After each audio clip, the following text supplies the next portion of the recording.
Real incidents पर बनी फिल्मों की बाढ़ में एक और फिल्म उभर कर सामने आई है। अब उभर तो गई है, लेकिन इस बाढ़ में ये बच पाती है या डूब जाती है, जानेंगे इस रिव्यू में। फिल्म है बेल बॉटम।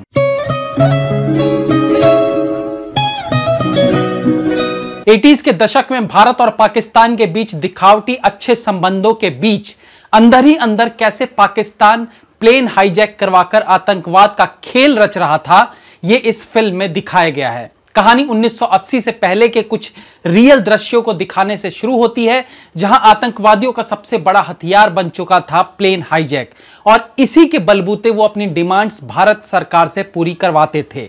इन्हीं में से एक प्लेन हाईजैक जिसे रॉ द्वारा सफल नहीं होने दिया गया, उस पर यह फिल्म फोकस्ड है। सफल स्पाई फिल्मों की बात करें तो वहां सबसे ज्यादा जो प्रभावित करती है वो स्क्रीन प्ले है। नॉर्मली तो हर फिल्म को खास बनाने में स्क्रीन प्ले का खास रोल होता है, लेकिन स्पाई फिल्मों में इसकी अहमियत और ज्यादा बढ़ जाती है, क्योंकि ऑडियंस जो है वो एक एक्सपेक्टेशन के साथ फिल्म देखना शुरू करती है कि यहां हमें थ्रिलिंग मोमेंट्स, सस्पेंस और एक्शन का बेजोड़ मिश्रण देखने को मिलेगा। और ऐसे में थोड़ी देर के लिए भी कहानी कहीं स्लो हो जाए तो दर्शक फिल्म से डिस्कनेक्ट होने लगते हैं।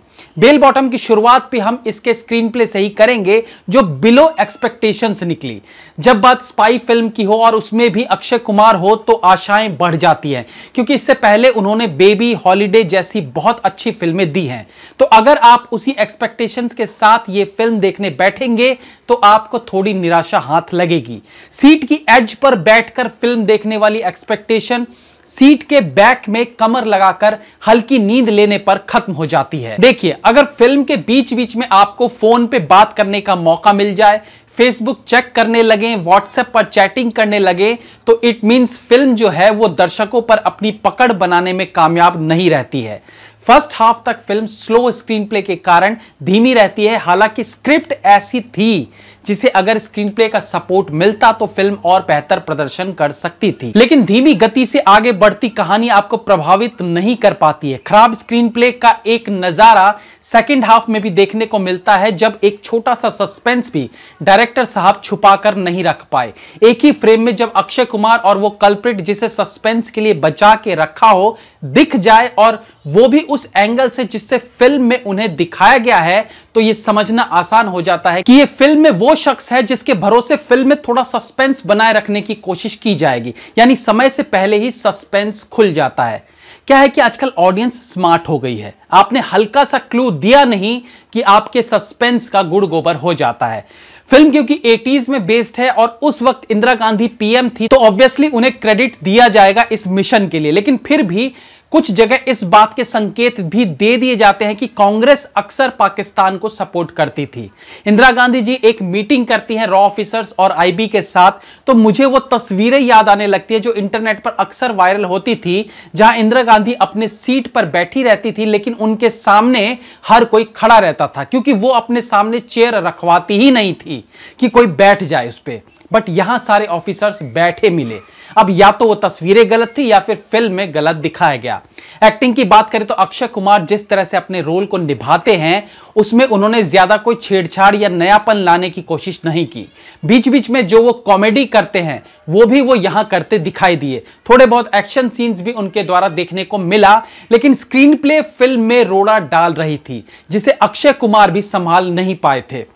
वाणी कपूर के रोल को लेकर जितना आप उम्मीद लगाए बैठे हो वो बिल्कुल सही है। 2 गाने और लटके झटके और थोड़ा हॉट कपड़े के अलावा उनका फिल्म में कोई काम नहीं है। हाँ, लास्ट में एक सीन आने से उनके रोल को थोड़ी और विजिबिलिटी मिलती है। आदिल हुसैन का काम ठीक है। रॉ की डेफिनेशन बताते हुए उन्होंने जो एक 2 लाइन की दुख भरी कहानी सुनाई, वो शायद आपको न केवल हंसा देगी, बल्कि ये उन 2-3 चीजों में से एक है जो आपको फिल्म खत्म होने के बाद भी याद रह जाएगी।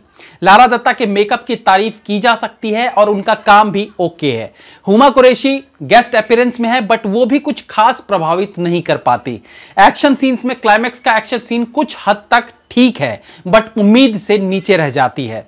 फिल्म के म्यूजिक की बात करें तो एक लव सॉन्ग है शुरू में जो सुनने में अच्छा लगता है।